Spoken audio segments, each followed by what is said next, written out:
Hello everyone, welcome back to our channel. And Ramzan is coming near, so are you a vegetarian or a non-vegetarian?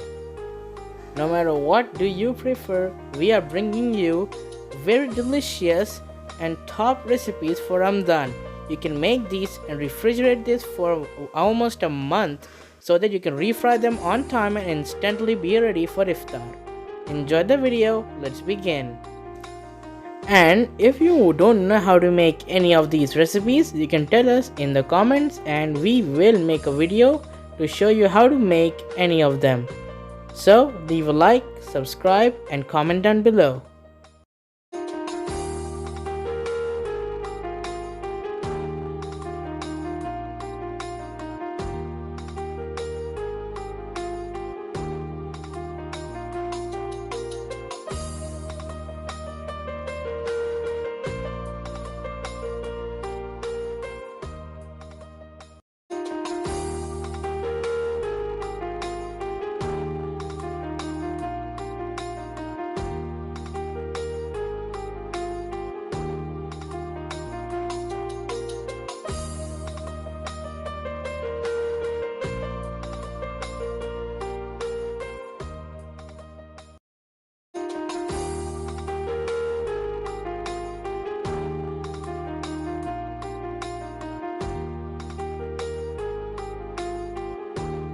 So hope you enjoyed this video, and this video will help you to get more ideas in Ramadan. Remember to like, share and subscribe. I'll see you in the next video. Bye.